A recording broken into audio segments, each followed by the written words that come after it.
It's the most adorable massacre I have ever seen. Please be advised, the following presentation is not intended for minors. See, immediately, aesthetically, the DLC looks so much better than the base game. Like, this is just my style immediately. Oh, I still gotta fucking put in the name again. Alright. Kira Kuruzu. I refuse to call him Ren Amamiya, for the love of God. I just don't like that his name sounds like an ABBA song. Alright, so considering who, like, is actually in this DLC, this is, like, significantly, like, earlier in the timeline, I'm guessing. The mysterious graffiti master known only as Guernica has made yet another huge splash in public. Boy, I wonder if that's gonna be important. Enjoyed your long break? Bro, I fucking needed it. I really did, holy shit. Like, after a while, I really did miss streaming. But, holy shit, it just felt good to have, like, a couple of weeks where I just did absolutely fucking nothing. It's Umiro. Senpai! I mean, Kasumi. Shit, spoilers. I really needed you to come. Gonna collect the Picasso, painting. Yeah, symbolism is still strong, I see. Yeah. Still a little bit too on the nose, yeah. Oh, someone knows about Arsene? Okay. Akechi-san? What are you doing here? Good fucking question. So I'm gonna take a wild stab at it, and considering, you know, where we are right now, like, everyone's, you know, like, nice towards Akechi. And the fact that we saw him in his, you know, white outfit on the, main menu for the DLC. This is before we find out he's a dick. Like, I say this every time, like, Akechi gets brought up in, like, any of these streams, but, like, it is so fucking obvious that Akechi is the one that rats out, the protagonist. So you got ratted out. Someone ratted you out to the police. Oh, who could it be? Could it be the best friend? The girl that got sexually abused at school? Could it be the student council president? Or could it be the cop? Perhaps there are declarations of crimes that will be committed. Or maybe their attempts at exposing some social injustice. Sounds like there are all sorts of possibilities. Yeah, but can we get to the, you know, the main thing at hand? That is long- Why do they know that Arsene looks like this? Phantom Paves of Hearts. Oh, who is that? I can hear a voice coming from the wall. Obsessed with what? Rattata? Oh god, the main villain is youngster Joey. Yoshizawa-san! No, at least it's, like, cool transition though, but no. Yes, there's gonna be a lot of, like, Splatoon references in this, I assume. Or at least in chat. But hey, look. They're very urban street punk. Kinda like, you know, Splatoon. Explanation of gameplay mechanics and menu options can be found in the tutorial section. Yeah, I know how to play. I'm good. Hey look, there's even paint on the floor. Really, it's just Splatoon. Oh, okay, hit them and they splat the floor. Painting the battlefield. When one unit attacks an enemy unit, their team's paint is spread across the surrounding area. All units standing on their own team's paint gain resistance, even outside of cover. It is Splatoon. It's literally just Splatoon. Conversely, any unit standing on the enemy's team paint will not be able to attack and will automatically be downed when attacked, even if they are behind cover. These rules apply to all units on the battlefield, not just your own party. Enemies standing on their own paint will have the effects of cover, as well as being knocked down if you attack them while they are standing in your team's paint. Keep the tide of battle in your favor by forcing enemy units to stand on your painted turf, and avoid ending your turn where the enemy is painted. What is this DLC? Makes sense the more I think about it.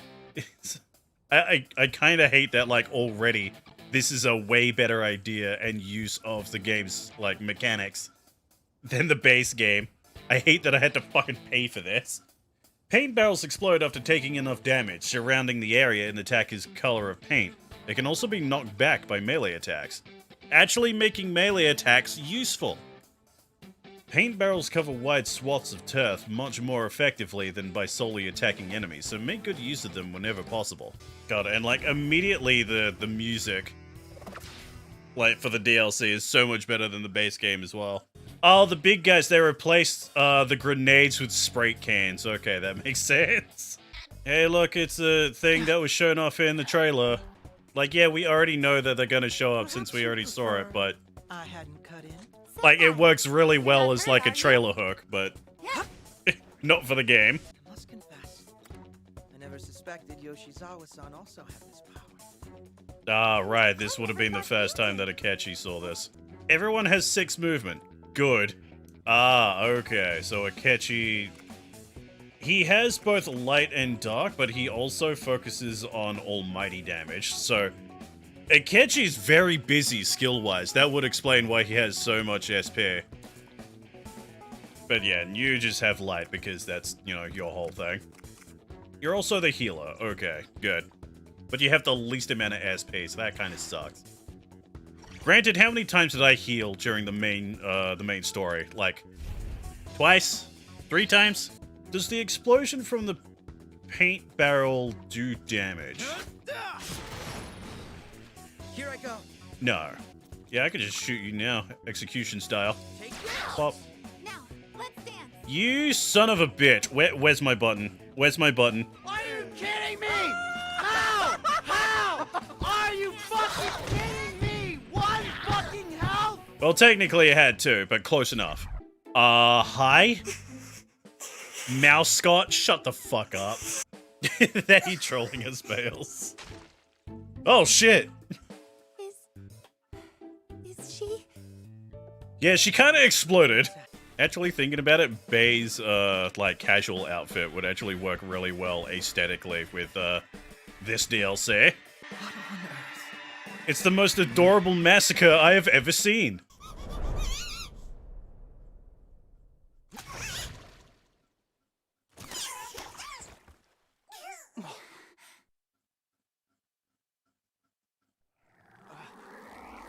Oh god, not an inflation fetish. God damn it. This went from funny to weird, and I don't like it. Now that's a fucking character design. What's with the parrot, though? What's with the bird? Her fucking 2D art looks so cool as well. God damn it. How peculiar. The streets shouldn't be accessible to outsiders. The 3 of you. Not gonna lie, like, that is very similar to what I thought she would sound like, but she sounds like 30 years older than what I expected. So the BBEG of this DLC is totally not Banksy. Got it. Oh, fuck, that bird is voiced by Kingdom Hearts version of Maleficent and Lady Tremaine. Oh, shit, really? Goddamn. Also, hey, what is this song? Yo? Can I... Hold up. Settings, audio settings. Is that motherfucking Lotus Juice I'm hearing right now?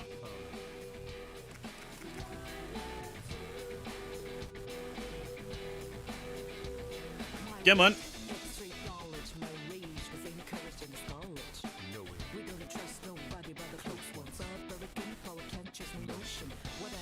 That is 100% Lotus Juice on the fucking track. Man, I haven't heard him since fucking P3, yo. Of course they, like, actually put all the effort into the fucking DLC and not the main game. DLC is slowly becoming the content we deserve, but not the one we need to play the base game. My turn. God, it's... Nothing pisses me off more than, like, a game with shit base game, but actually really good DLC. Like, I'm playing pre-sequel again. King's Art. Yo, okay. You get your own, like, sick, skill animations? Okay. Okay, I see you. See you playing the best Persona game ever. I know we've been joking about, like, how bad this game is, but so far this DLC is actually good. And it actually pisses me off that so far this DLC is actually good. Already getting level 19 sub-personas, okay. Always foisting the tough work onto me. What am I Okay, to do? yeah, I hear that. That is 100% Kingdom Hearts Maleficent.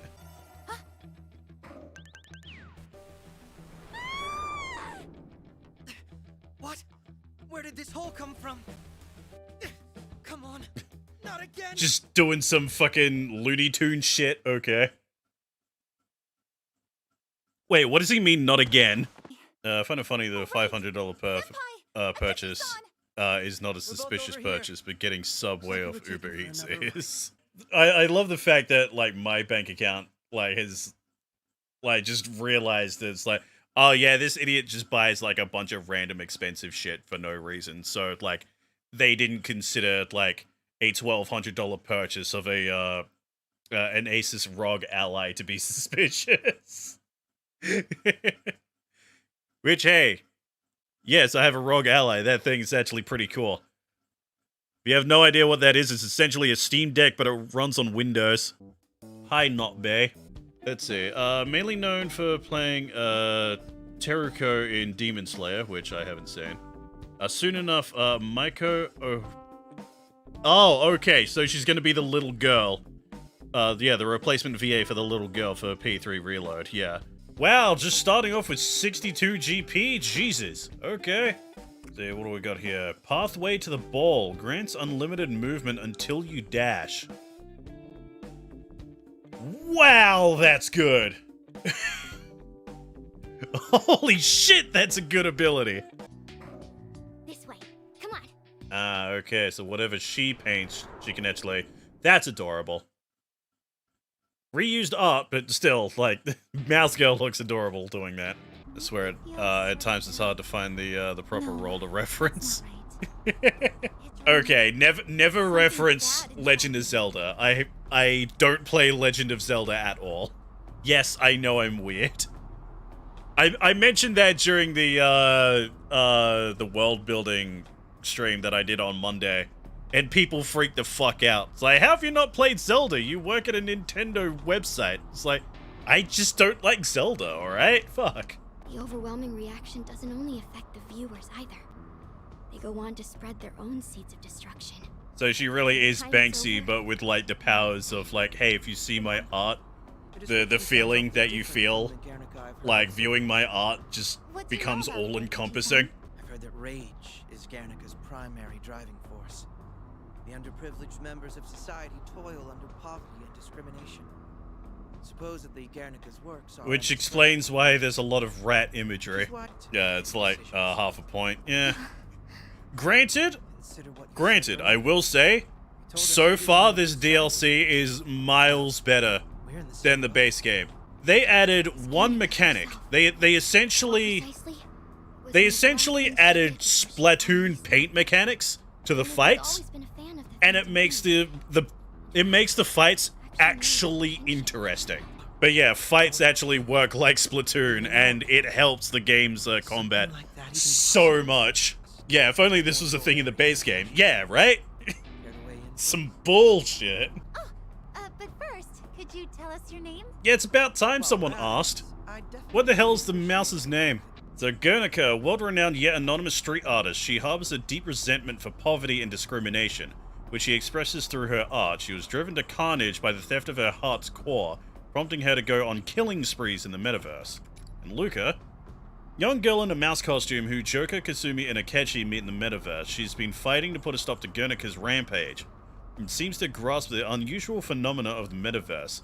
She's also aware of the Phantom Thieves, even pleading for their help when she runs into them in the metaverse. Killing in this universe. So, like, she goes around, like, killing the, this kingdom's, like, little mascot things, which are, like, little rat people. Thing is, it's done in the dumbest, most cartoony way possible. She shoots them with a paint gun, and then they inflate, like, fucking that girl from Willy Wonka. Then they pop. And, of course, the first thing I thought of was inflation pornography, and it just ruined the entire DLC for me. Yeah, kind of like Dig Dug as well, yeah. Sakechi an arsehole still? This is before he gets outed as an arsehole. Like, you can probably tell that because, you know, he's wearing his white outfit. Yeah, but he could be holding up for appearances. No, it's specifically before the events of Size Palace. He specifically mentions, it's like, oh, Yoshizawa-san, I didn't realize that you're a Persona user as well. Also pump that Persona bop into my veins. Right, like the music is actually good too. Like, it really annoys me that, like, the music in the base game is just so so forgettable. Yet, like, we had a fight with Guernica, like, just before to, like, establish, you know, the main bad guy and all that. Fucking Lotus Juice sings in that track.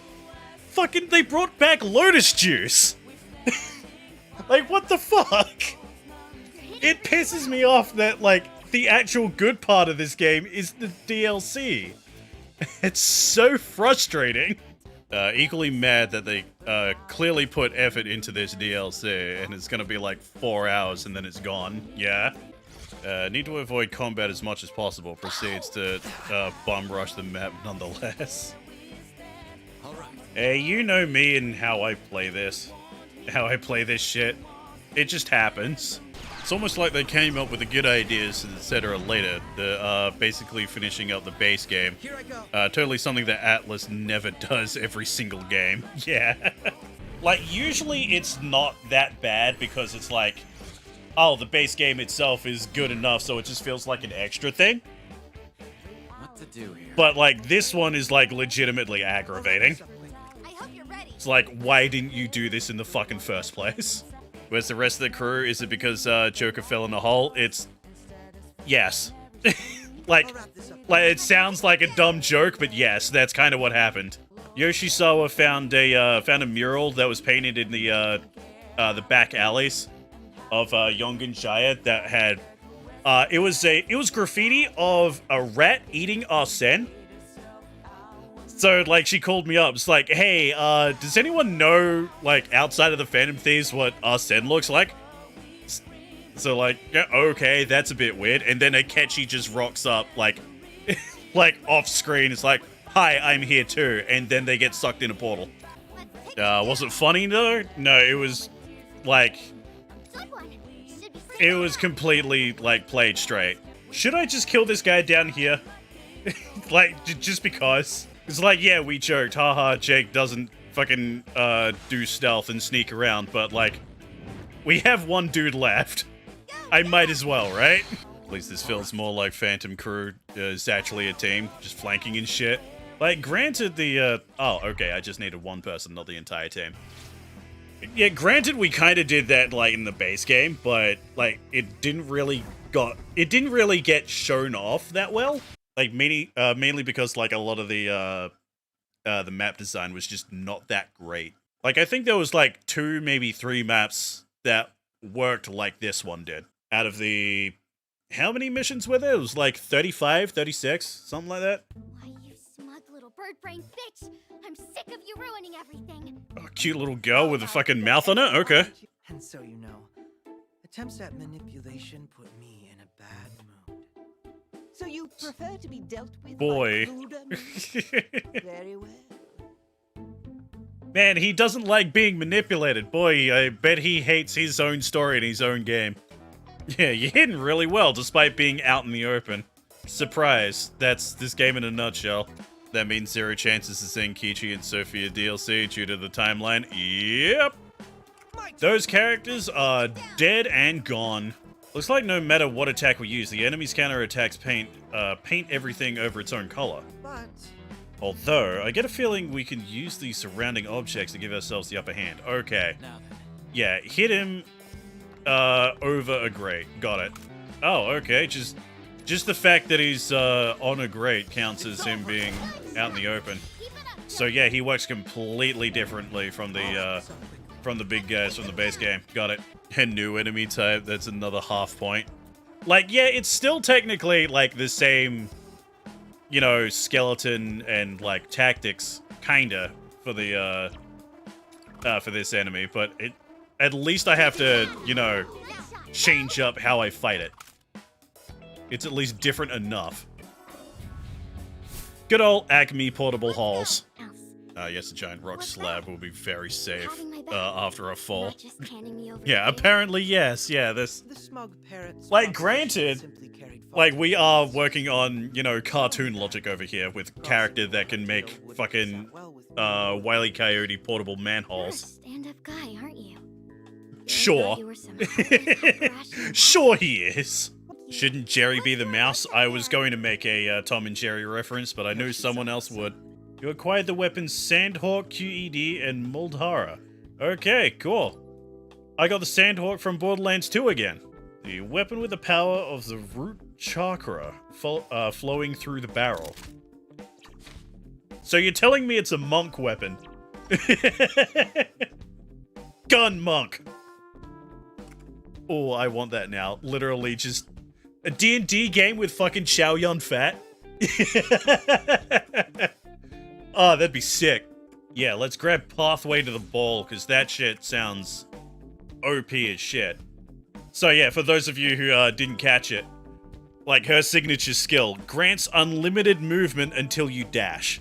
So it dashes whenever you like use a jump pad or go up a ladder or something. So if we're on a completely flat surface, we can move wherever the fuck we want on the map. The Phantom Thieves are so badass. Okay. Okay, Randy Pitchford. How about you, Akechi? Do you work out at all? That's right. Well, if you're asking, yes. I've become a fan of bouldering recently. You fuck! You fucking 30-year-old man. Piece of shit. Like, that made my fucking blood boil the second I saw that. God, she has such a cool fucking design. Also, why are we in, what's it called? I've forgotten the place. You know, the main fucking building from, Kingdom Hearts Birth by Sleep. Why has there been so many, like, Kingdom Hearts connections into this fucking game? It's the only way your heart can channel the darkness, Guernica. Shut up. Okay, we'll hit the dude up there and Guernica. It's showtime. My turn. Oh, and we can keep going. I've been waiting. Do it again. I hope you're ready. You son of a... Can I... Please? Oh, I can... Hold up, hold up, hold up. Ah! Ha ha ha! That actually worked. I 100% totally planned that. The second slab is really close by. Let's grab it and go. So you're telling me we're already halfway through this? Like, I knew this was gonna be, like, a small DLC, but... not that small. I forgot, I have Pathway to the Ball. Okay. I could have just done that and reached the end. Right, I forgot. Alright, let's just get to the end. There we go. Oh, right. Alright, fine. I forgot I already moved Joker. Oops. Big Sis is here with you! What? Did Wait, Big Sis? Like, I kind of gathered that there were, you know, sisters at some point, but of course they did the anime trope of the biggest sister being, like, physically tinier. Flames have already been stoked. All that's left is to set them loose and watch the world burn. And it'll all be thanks to your... Literally, the bad guy's motive is just to sit back and watch the world burn. Oh no, it's the darkness! Damn you, Maleficent! Once we've got that, Guernica's memory will Boy, return. how convenient that the one piece that we're still looking for is the one that actually, you know, makes the artwork make sense. The real Luca died a long time ago. Oh, I okay. don't really remember how things ended. So, she is a manifestation of a promise that, they made together, okay. How? No one wanted us. We had to live off whatever scraps we could scrounge up. And that's why Guernica There's absolutely two more hates sewer rats society. living in the streets. People never And even there's the started rat to look, motif. let alone any help. Everything, like, falling That's into why Guernica place and I started painting. so neatly. If But yeah, like, the Rasputin theming of this is so, like, just on the nose, though. I also understand all too well. Really, Kasumi? Would you like I to... used to have a sister. Used to? Really? A You're little bringing while that back, up? She lost her life in an accident. Really? The two of us were inseparable. No matter what one of us did, we both had to do it. So they're bringing up, like, the big shock twist of Kasumi's whole, you know, storyline. Well, outside of the, you know... Spoiler alert! Sumire taking over Kasumi's, like, name and lifestyle to, you know, cope with the loss. But... like... That's the thing with P5i. If you haven't played it, which, like, if you're watching me play this is... I'm sorry that just got fucking spoiled for you. But, like, yeah, you straight up do not hear anything about Kazumi's dead sister until, like, the big fucking twist drop. So that kind of fucks with things quite a bit when it comes to P5R's story. Not a fan of that. I was not expecting this to be, like, any better than the main game, to be honest. Like, just the slight addition of the paint mechanic drastically improves the overall gameplay. That and, you know, I don't have to deal with, like, the bullshit, like, fucking fanfiction tier plot that is the main story. So it's much better. So, like, so far, if my overall, like, out of 10 score, I keep saying that I would have given this if, you know, Atlas let me review the entire thing instead of just the first chapter. Like, if that score originally was a 2 for the main game, so far, the DLC would be a 5. It's, like, it's good, it's much better than the main game, but overall it's still kind of average. But let's see if the DLC stumbles and fucking dies at the last hurdle. Fucking on Friday, anyway.